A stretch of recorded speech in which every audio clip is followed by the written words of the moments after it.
Speaker, I also recall that we had raised a concern that most of our bills as passed here to better the lot of Nigeria and Nigerians are usually not given attention from the Senate. It is still a worry. It is still a concern. I am not asking for an update. Mr. Speaker, I want to put it on record and reference some very critical bills that are still lying where I do not know. We have raised issues of security here. Mr. Speaker, there is a bill before the Senate, and that bill intends to make the provision of closed-circuit televisions compulsory in all public places.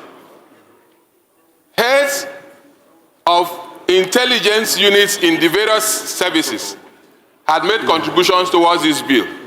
But as we speak, the bill is still lying somewhere for reasons I do not know. The issue of the Boston bomber some time ago in the United States was not resolved by cameras of government. It was the cameras of a private establishment. And that is what we had wanted Nigeria to leverage upon. Allow public spaces to provide intelligence, gather information that will guarantee that we are safe.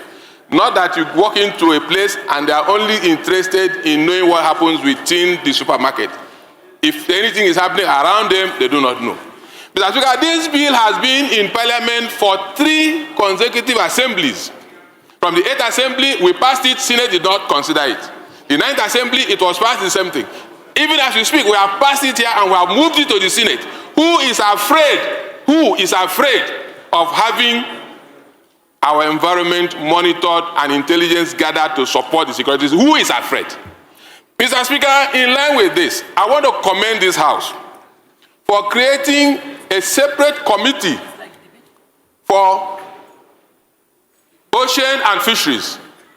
Dogoa, please. Please. We have created a committee for ocean and fisheries. It has also helped in improving the quantum of fish output in this country, Nigeria. Unfortunately, Mr. Speaker, sir, the bill that should have helped the local fishermen in my village is still lying somewhere, not considered. The Sea Fisheries Act of 1974 provides only 50,000 naira as fine for illegal fishing. I can bring my vessel from anywhere and fish in this country. The only fine made available is 50,000 naira. And it is not punitive enough to deter illegal fishing in this country. We have amended that bill, we have forwarded it to the Senate, and they are still sitting on that bill till now as we speak. Mr. Speaker, I want to plead that whatever mechanism that you have used and you are still using, please push beyond where you are so that we can have these bills passed for the benefit of Nigerians. Let them be passed for the benefit of Nigerians. Finally, on this note, sir, when members put in efforts to make sure that a legislation is passed, they need to be recognized. Mr. Speaker, there are critical bills that we have passed here. Others have taken credit. They have scrambled to do whatever they want to do with the bills, and the outcome, no mention is made, sir. Beginning from the 8th Assembly, even when people never believed that it would work, we championed the cause for equity, demanding for the establishment of the South-South Development Commission. That commission, as we speak, has taken effect. But those who labored in these chambers to make sure that that bill comes to light are not recognized. Even when mentions are made, others who are not even members of Parliament are those who are scrambling around the outcome of that law. It should not be so, Mr. Speaker. And I would have loved my leader, the professor, to intervene in this area. Okay, round up. But I think Prof is not ready to intervene. Mr. Speaker, we should have a clear-cut distinction between honorary doctorate degrees and doctor of philosophy. They are 2 different things, sir.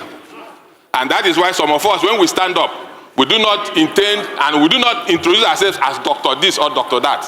I will not sacrifice my labor in the academic environment for someone who just got honored. Let us have that distinction, sir. This is an environment that should elevate.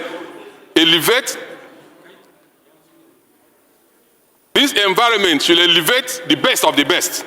Thank Thank you, Mr. Speaker. I rest my case. Personal explanation, sir. Personal explanation. Yes, sir.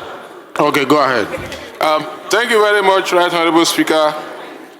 My very wonderful colleagues, our Nigerianpolitics Dagomie Abiante, I represent Andonio Popo Nkoro Federal Constituency of Rivers State.